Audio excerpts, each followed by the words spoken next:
El poder no se heredaba tranquilamente, se disputaba, se negociaba y muchas veces, se sobrevivía. Era un mundo donde la familia podía ser tu mayor ventaja, o tu sentencia de muerte.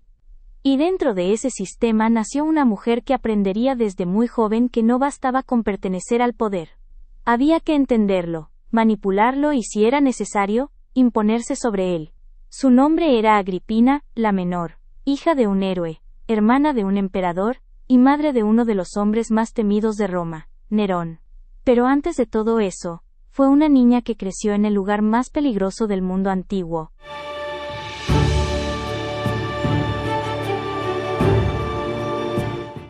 Agripina nació en el año 15 después de Cristo dentro de la dinastía Julio-Claudia, una familia donde el poder y la tragedia iban de la mano.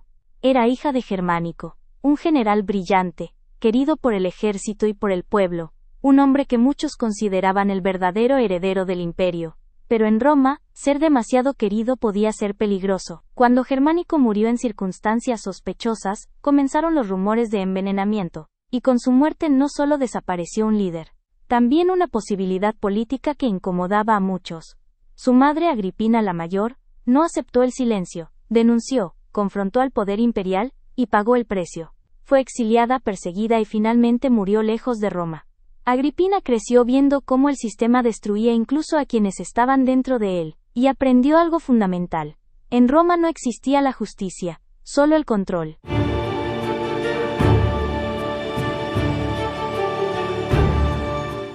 Desde muy joven, la vida de Agripina la Menor estuvo marcada por decisiones que no tomó ella. En Roma, las mujeres de la élite no elegían su destino, lo representaban. Apenas tenía alrededor de 13 años cuando fue casada con Gneo Domicio Nobarbo, un hombre mucho mayor que ella, perteneciente a una familia poderosa, pero también conocido por su carácter violento, arrogante y profundamente problemático. No fue un matrimonio por afecto, fue una alianza, una más dentro del sistema. De esa unión, en el año 37 después de Cristo nació su hijo, Nerón. En ese momento, nadie imaginaba lo que ese niño llegaría a ser. Pero para Agripina, desde el inicio, su hijo no solo era familia, era posibilidad. Ese mismo año, su hermano Calígula se convirtió en emperador. Por un breve instante, todo parecía alinearse. Su hijo nacía justo cuando su familia alcanzaba el poder absoluto, pero el equilibrio en Roma era frágil. Y el gobierno de Calígula pronto se volvió impredecible, paranoico, inestable. Agripina junto con su hermana fue acusada de participar en una conspiración contra el emperador. No era una acusación menor. Era una sentencia. Fue despojada de sus bienes, de su posición, y enviada al exilio. Su esposo no la protegió. No pudo, o no quiso. Agripina fue enviada lejos de Roma, separada del centro del poder. Reducida pero no destruida. Porque incluso en el exilio, hay algo que ella no pierde. Su capacidad de observar, y de esperar.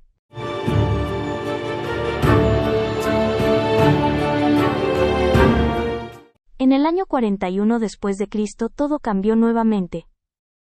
Calígula fue asesinado, y el poder pasó a su tío, Claudio. Con él, Agripina pudo regresar a Roma, pero su regreso no fue triunfal, fue cauteloso. Sabía perfectamente que había sobrevivido, pero no estaba segura. Y en ese contexto, ocurrió otro cambio importante en su vida. Su esposo, Domicio Enobarbo, murió. Las fuentes lo describen como un hombre cruel y desordenado. Su muerte dejó a Agripina viuda, pero también libre. Y aquí vuelve a hacer lo que mejor sabía hacer: moverse dentro del sistema.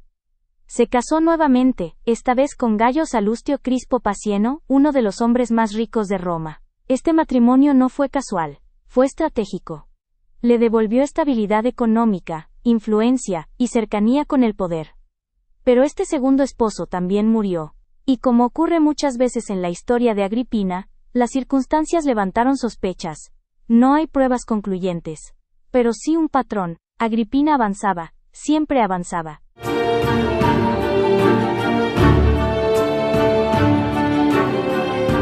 Para este punto, Agripina ya no era una joven manipulada por decisiones externas. Era una mujer que entendía el sistema romano en profundidad, y entonces tomó la decisión más arriesgada y más poderosa de su vida. Se casó con el emperador, su propio tío, Claudio. Incluso para Roma, esto era escandaloso. El Senado tuvo que modificar normas para permitirlo. Pero el escándalo no era el objetivo. El objetivo era el poder. Con este matrimonio, Agripina no solo regresó al centro del imperio, se convirtió en emperatriz. Y desde esa posición, comenzó a ejecutar su plan más importante.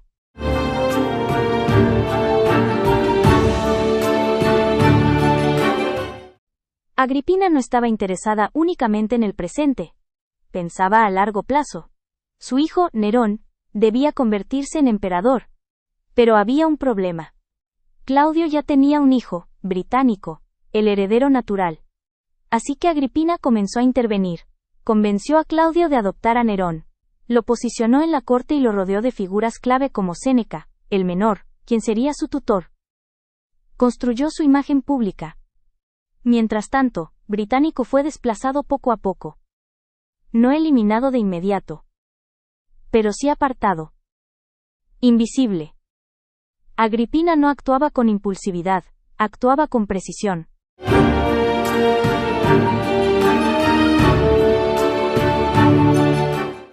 En el año 54 después de Cristo, el emperador Claudio murió. Y como muchas muertes en Roma, no fue del todo clara. Algunas fuentes, especialmente Tácito, sugieren envenenamiento. Incluso se menciona la posibilidad de que Agripina estuviera involucrada. No hay certeza absoluta, pero hay algo innegable. El momento fue perfecto. Nerón tenía 16 años y estaba listo. Nerón fue proclamado emperador, antes de que Británico pudiera reaccionar, antes que el sistema pudiera reorganizarse. Agripina lo había logrado. Después de años de exilio, matrimonios, pérdidas y estrategias, había colocado a su hijo en el trono.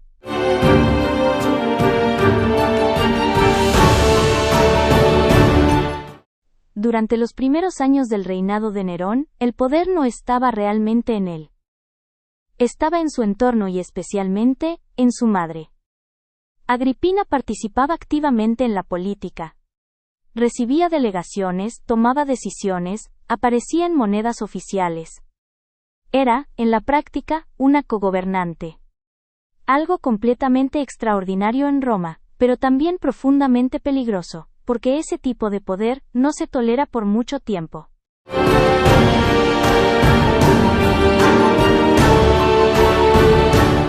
El conflicto entre madre e hijo no fue repentino, fue una escalada. Agripina intentó mantener su influencia, pero Nerón ya no era el joven moldeable que ella había guiado. Era emperador. Y había aprendido demasiado bien las reglas del poder.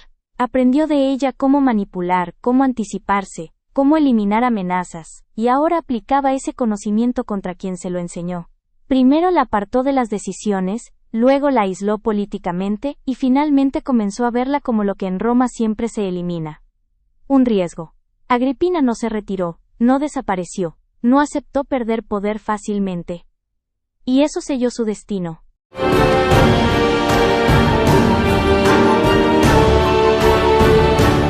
Nerón decidió eliminarla, pero incluso eso debía hacerse con cuidado.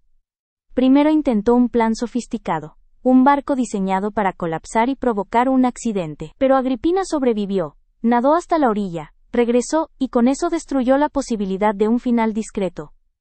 A partir de ese momento ya no podía haber sutileza. Tenía que ser directo. Soldados fueron enviados. Y según los relatos más conocidos, cuando llegaron, Agripina no suplicó, no huyó, no intentó negociar.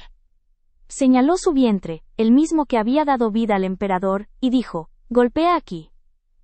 Fue un final brutal, pero también profundamente simbólico.